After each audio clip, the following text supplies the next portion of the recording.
All right, dads. I know you want to give your kids honest feedback. You want to be really real with them and give them the feedback that they need so they can improve. Give them the rah rah rah and how they should do it. But the problem is this: you're either going to become your kid's first fan or his first hater. I don't know about you, but I know what I want to be. I want to be their biggest supporter. And I know a lot of us just want to help our kids become better, do better, and give them the real, honest truth. The problem is, some of us don't know how to give feedback. Honestly, it's probably all of us.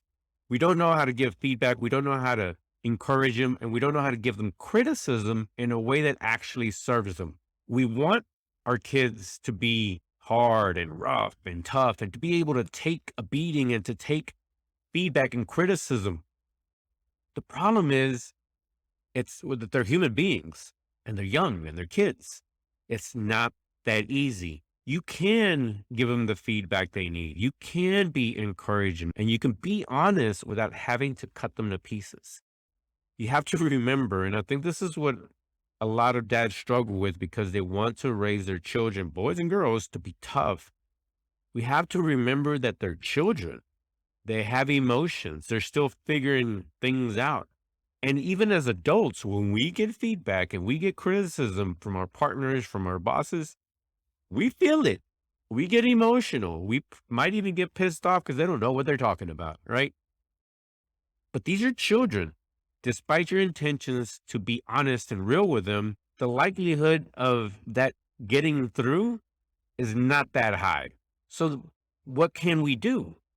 Well, let me tell you a story. So, I stumbled into this group called Toastmasters years ago. I was persuaded to go and fell in love with it because at the time I was looking to become better at public speaking. And it served its purpose because I feel that's part of the reason why I'm pretty good at these.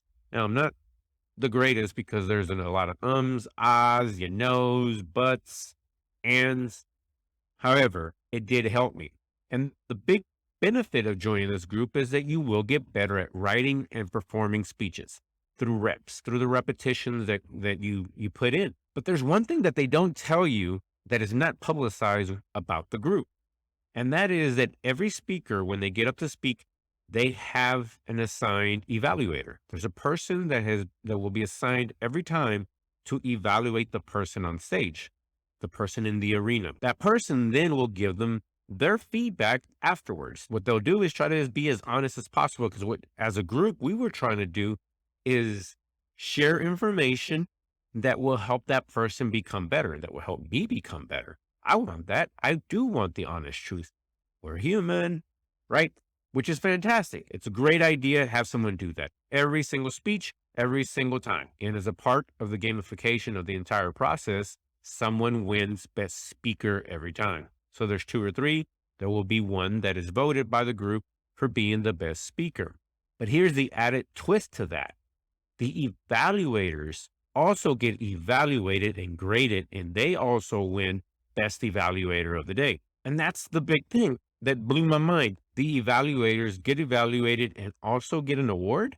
That made me realize in that moment that giving feedback not only is a skill, but is essential and can be improved. It's something we can deliberately improve, like learning how to throw a football or shooting a basketball. As a father, as a dad, I feel like this is one of those essential skills that we have to learn to cultivate, to develop intentionally, because throughout their entire lives, we're going to have to be there to give them feedback, to give them criticism, to give them the harsh reality sometimes, but to do so in a way that doesn't hurt them. So let's talk about what a good feedback session looks like. One, make sure to start off with something positive that you saw. Be specific. Don't just say, oh, that was a great job, but be very specific about something they did that was a positive that you want to encourage them for. The reason for that is you want to soften it up a little bit. You want them to feel good about it. And because you're being specific, it becomes more truthful, more realistic, easier to believe